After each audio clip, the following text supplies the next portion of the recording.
بسم اللہ الرحمن الرحیم۔ السلام علیکم۔ سائنسدان ڈاکٹر عبدالقدیر خان کسی بھی ملک کے حقیقی وارث اور حقیقی رہنما کے کردار کے بارے میں بتاتے ہیں کہ جن ملک و قوم کے رہنماؤں کو ان کی فکر ہوتی ہے وہ کس طرح شاہانہ زندگی کو چھوڑ کر اور بجائے سرکاری خزانے پر بوجھ بننے کے زندگی گزارتے ہیں۔ کہتے ہیں کہ وہ 2014 میں نیپال کا وزیر اعظم بن گیا۔ پہلے دن جب اپنے سرکاری دفتر پہنچا تو انتہائی سستے سے کپڑے پہن رکھے تھے۔ لباس کی مجموعی قیمت 200 روپے سے بھی کم تھی۔ سر پر انتہائی پرانی ٹوپی اور پاؤں میں کھردری سی چپل، جیسے کوئی کلی یا بوجھ اٹھانے والا پلے دار ہو۔ اس وزیر اعظم آفس میں ویٹر یا نائب قاصد کے کپڑے بھی اس سے بہت بہتر تھے۔ منتخب وزیر اعظم کو ان کے دفتر لے جایا گیا۔ دفتر کے باہر چپل اتاری اور ننگے پاؤں چلتا ہوا کرسی پر چوکڑی مار کر بیٹھ گیا۔ سیکٹری اور دیگر عملے کے اوسان خطا ہو گئے کہ یہ کس طرح ملک کے لوگوں سے ووٹ کی طاقت سے وزیر اعظم بن گیا۔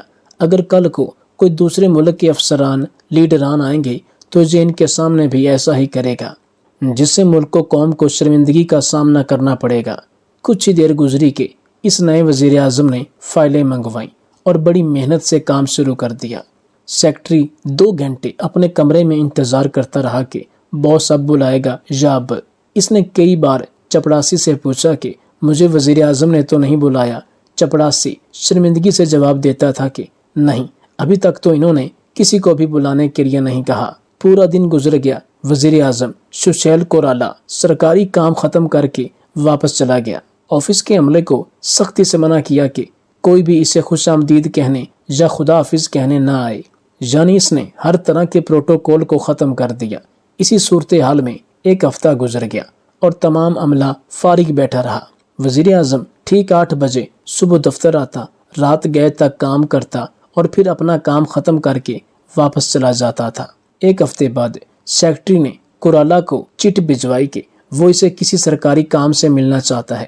چٹ بھجوائے 2-4 منٹ ہی گزرے ہوں گے کہ وزیر اعظم خود اس کے کمرے میں آ گیا اور نہایت تہذیب سے پوچھا کہ فرمائیے کیا کام ہے۔ سیکٹری کی جان نکل گئی کہ ملک کا وزیر اعظم اس کے دفتر میں آ کر کام پوچھ رہا ہے۔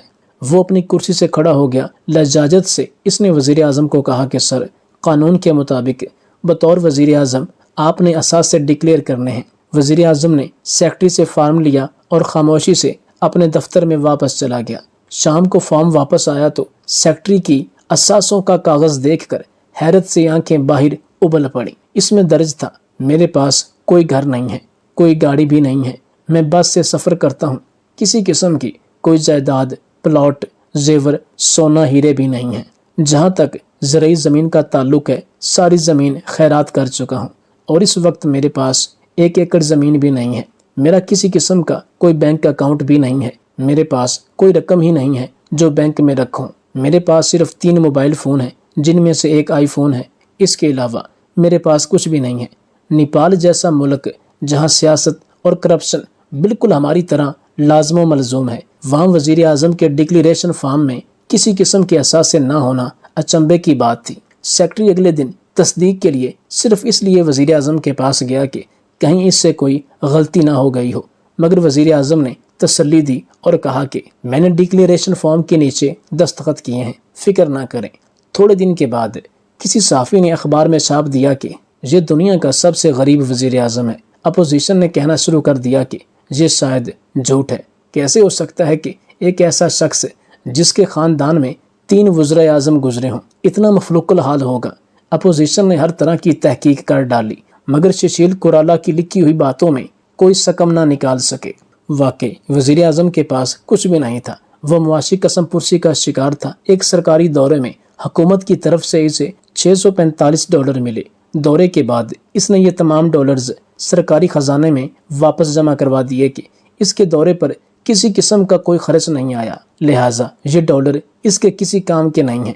بطور وزیر اعظم سشیل کورالا نے انتہائی سادگی سے وقت گزارا اور حکومت ختم ہونے کے بعد اپنے بھائی کے گھر منتقل ہو گئے۔ آخری عمر میں انہیں پھیپھڑوں کا کینسر ہو گیا، جس کے علاج کے لیے ان کے پاس پیسے نہیں تھے۔ ان کی پارٹی کے اراکین نے ان کے علاج کے لیے چندہ اکٹھا کر کے انہیں ہسپتال داخل کرایا، مگر اس موذی مرض سے جانبر نہ ہو سکے اور 2016 میں نیپال کے اسی ہسپتال میں ان کا انتقال ہو گیا۔ آج بھی آپ ان کی زندگی پر لکھی گئی کتابیں پڑھیں تو آنکھیں نم ہو جاتی ہیں۔ انسان سوچتا ہے اے خدا، ایسے درویش لوگ بھی اس دنیا میں حکومتوں میں آتے ہیں، الیکشن جیتتے ہیں اور اپنے دامن پر کرپشن کی ایک چھینٹ بھی نہیں پڑنے دیتے، اور پھر اسی تنگ دستی میں خالی ہاتھ دنیا سے چلے جاتے ہیں۔ یہاں پر یہ کہنا بھی بیجا نہ ہوگا کہ نیپال کے اس وزیر اعظم کے جیسا ایک بھی بڑا لیڈر اگر راج پاکستان کو ملا ہوتا تو شاید پاکستان کی قسمت یہ نہ ہوتی۔ قائد اعظم کے سوا اس ملک پاکستان کو کوئی بڑا رہنما، کوئی بڑا لیڈر نہیں ملا جو ملک و قوم کی حقیقی معنوں میں فکر اور ان کی ترقی کے لیے دن رات ایک کرتا۔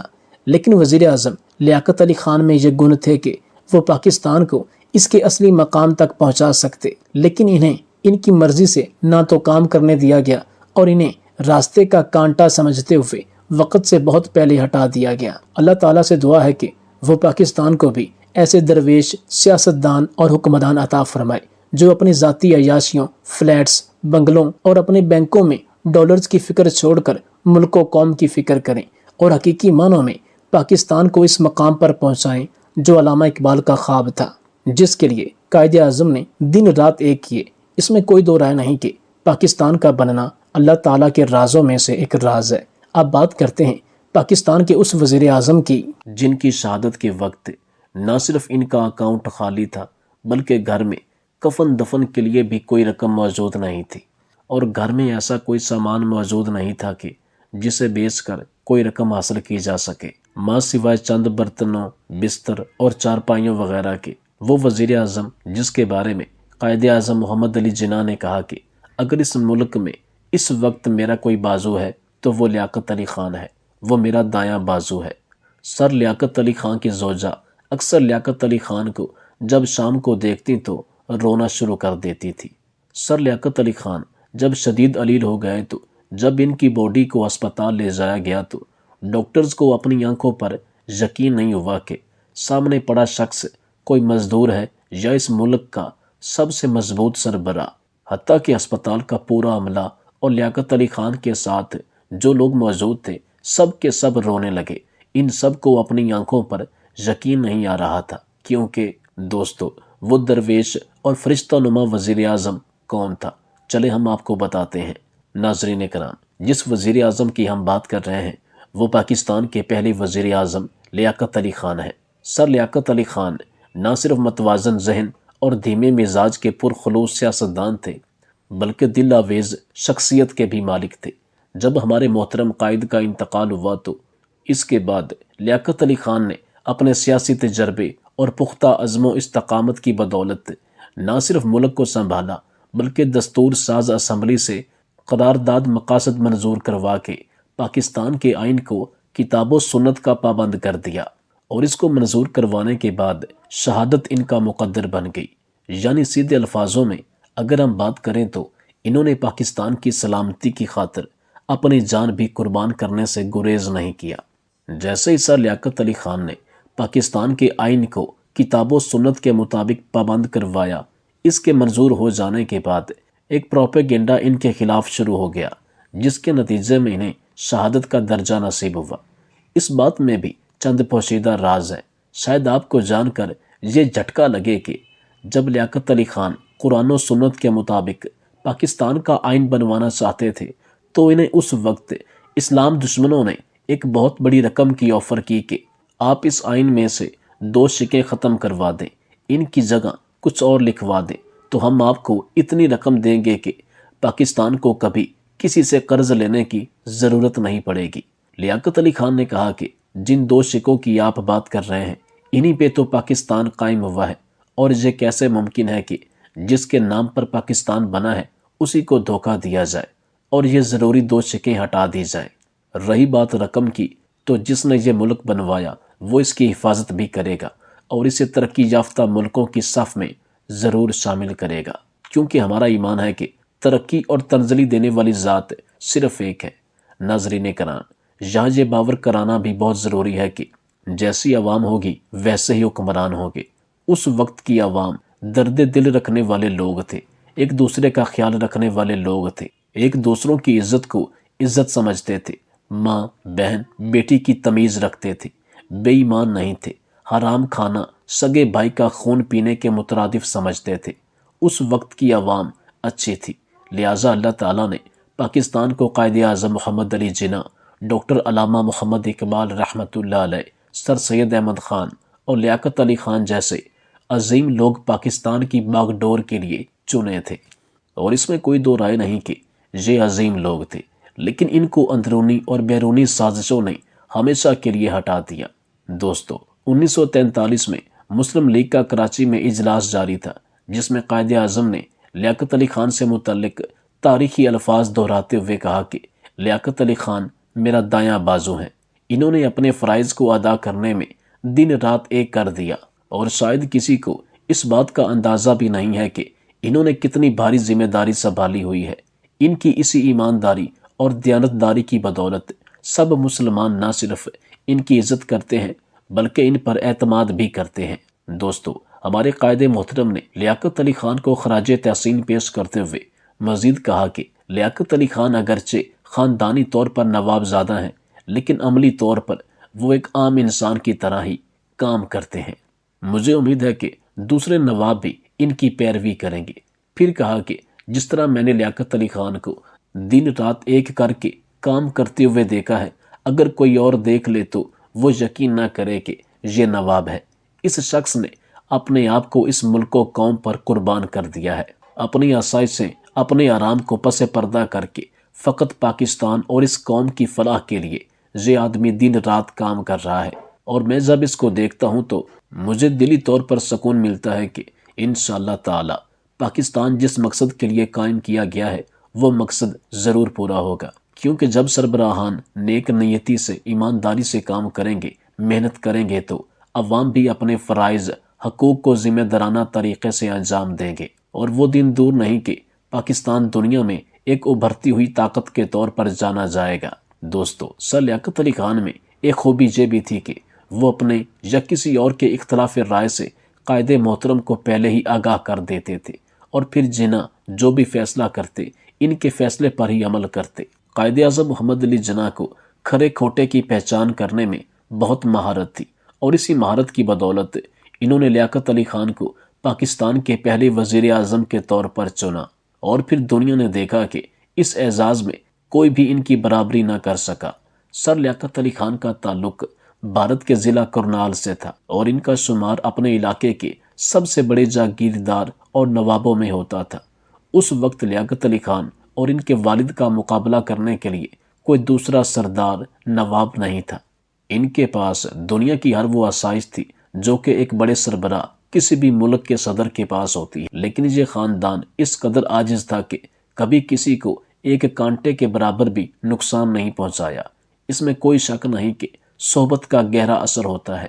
لیاقت علی خان کہتے ہیں کہ میرے والد محترم ہر جمعرات کو مسجد، مدرسہ اور جو ہمارے ہاں سکول تھا اس میں سے یتیم بچوں کو ہمارے گھر لے کر آتے اور ان کے لیے اعلیٰ پکوان بنائے جاتے، اور جب وہ بچے کھانا کھا کر چلے جاتے تو ان کا جو کھانا جس کو ہم جوٹھا بولتے ہیں وہ بچ جاتا تھا، اس کو ہمیں ایک پلیٹ میں ڈال کر دیتے۔ ہم بھائیوں بہنوں، میرے والد، ہم سب مل کر اس کھانے کو کھاتے اور کہتے تھے کہ ان یتیموں کا بچا ہوا کھانا کھانے سے تم میں عاجزی پیدا ہوگی، اور تم دنیا کی حقیقت کو سمجھتے ہوئے اپنے پاؤں زمین پر ہی رکھو گے، اور یہی وجہ ہے کہ ہمارے پاس دنیا کی ہر آسائش ہوتے ہوئے بھی ہم میں سے کسی بھی بہن بھائی میں رتی برابر بھی تکبر نہیں ہے۔ دوستو، لیکن جیسے ہی تقسیم ہند ہوئی تو اس کے بعد نہ صرف سر لیاقت علی خان کے خاندان نے اپنی ساری زمین اور جائیداد چھوڑ دی، بلکہ انہوں نے پاکستان پہنچ کر اس جائیداد کے عوض کوئی کلیم بھی جمع نہیں کروایا۔ درویش صفت وزیر اعظم کے پاس پاکستان میں 1 انچ زمین، کوئی ذاتی بینک اکاؤنٹ اور کوئی کاروبار نہیں تھا۔ ان کے پاس صرف 2 اچکن، 3 پتلونیں اور 1 قمیض تھی، اور ان کی پتلونیں بھی نئی نہیں تھیں بلکہ ان پر بھی پیوند لگے ہوتے تھے، اور وہ اپنی پتلونوں کے پیوندوں کو ہمیشہ اپنی اچکن کے پیچھے چھپا لیتے تھے۔ دوستو، اکتوبر 1951 کو جب راولپنڈی میں لیاقت علی خان کو شہید کیا گیا تو اس کے بعد ان کی لاش کو پوسٹ مارٹم کے لیے بھیج دیا گیا۔ اس دوران دنیا یہ دیکھ کر حیران رہ گئی، حتیٰ کہ ڈاکٹرز اور جتنے بھی لوگ ساتھ موجود تھے ان سب کی آنکھوں میں آنسو آ گئے تھے۔ انہیں اپنی آنکھوں پر یقین نہیں ہو رہا تھا کہ ہمارے سامنے جو شخص پڑا ہے وہ کوئی مزدور ہے یا اس ملک کا سب سے بڑا لیڈر، سب سے بڑا رہنما ہے، کیونکہ پاکستان کے پہلے وزیر اعظم نے جو اسکن پہن رکھی تھی، اس کے نیچے نہ صرف انہوں نے پھٹی ہوئی بنیان پہن رکھی تھی بلکہ ان کی جرابوں میں بھی بڑے بڑے سوراخ ہوئے پڑے تھے۔ شہادت کے وقت نہ صرف اس وزیر اعظم کا اکاؤنٹ خالی تھا بلکہ ان کے گھر میں کفن دفن کے لیے بھی کوئی رقم موجود نہیں تھی، اور جب اس بارے میں مزید تصدیق کی گئی تو خان صاحب اپنے درزی حمید ٹیلر اور ایک کریانہ سٹور کے بھی مقروض نکلے۔ پاکستان کے پہلے وزیر اعظم کی اہلیہ رانا لیاقت علی خان نے خان صاحب کی شہادت کے بعد حکومت کو انٹرویو دیتے ہوئے بتایا کہ حکومت نے وزیر اعظم ہاؤس کے لیے کوٹہ طے کر رکھا تھا۔ یہ کوٹہ جب ختم ہو جاتا تھا تو وزیر اعظم کے اہل خانہ سمیت ان کے مہمانوں کو بھی چائے پھیکی ہی پینا پڑتی تھی۔ 50 کی دہائی میں ایک بیوروکریٹس نے بیگم رانا لیاقت علی خان سے پوچھا کہ ہم عمومی طور پر دیکھتے ہیں کہ انسان ہمیشہ اپنی بیوی بچوں کے لیے کچھ نہ کچھ ضرور جمع کرتا ہے، لیکن خان صاحب نے ایسا کیوں نہیں کیا؟ اس کے جواب میں سر لیاقت علی خان کی اہلیہ نے جواب دیا کہ بالکل یہی سوال میں نے بھی ایک بار ان سے پوچھا تھا۔ اس بارے میں انہوں نے مجھے جواب دیتے ہوئے کہا تھا کہ میں ایک نواب خاندان سے تعلق رکھتا ہوں۔ وزارت سنبھالنے سے پہلے میں نے زندگی میں کبھی ایک لباس دوسری بار نہیں پہنا تھا۔ میرے خاندان نے مجھے آکسفورڈ یونیورسٹی میں خانشامہ، خادم اور ڈرائیور دے رکھا تھا، اور ہم لوگ کھانا کھاتے یا نہ کھاتے مگر ہمارے گھر میں 50 سے 100 لوگوں تک کا کھانا روز پکتا تھا۔ لیکن جب میں پاکستان کا وزیر اعظم بنا تو میں نے اپنے آپ سے کہا، لیاقت علی، اب تمہیں نوابی یا وزارت عظمیٰ میں سے کسی ایک چیز کا انتخاب کرنا ہوگا۔ گویا میں نے اپنے لیے وزارت عظمیٰ منتخب کر لی۔ دوران انٹرویو سر لیاقت علی خان کی زوجہ صاحبہ نے مزید انکشافات کرتے ہوئے کہا کہ خان صاحب اکثر اپنے خیالات کا اظہار کرتے ہوئے فرمایا کرتے تھے کہ میں جب بھی اپنے لیے نیا کپڑا خریدنے لگتا ہوں تو میں اپنے آپ سے یہ سوال کرتا ہوں کہ کیا پاکستان کی ساری عوام کے پاس کپڑے ہیں، اور جب میں اپنا مکان بنانے سوچتا ہوں تو اپنے آپ سے پوچھتا ہوں کہ کیا پاکستان کے سارے لوگوں کے پاس اپنے مکان ہیں، اور جب میں اپنی بیوی بچوں کے لیے کچھ رقم جمع کرنے کے لیے سوچتا ہوں تو اپنے آپ سے پوچھتا ہوں کیا پاکستان کے تمام لوگوں کے بیوی بچوں کے پاس جمع کرنے کے لیے مناسب رقم موجود ہے؟ اور مجھے جب ان تمام سوالوں کا جواب نفی میں ملتا ہے تو میں اپنے آپ سے مخاطب ہو کر کہتا ہوں کہ لیاقت علی خان ایک غریب ملک کے وزیر اعظم کو نیا لباس، جوڑا، دسترخوان اور ذاتی مکان زیب نہیں دیتا۔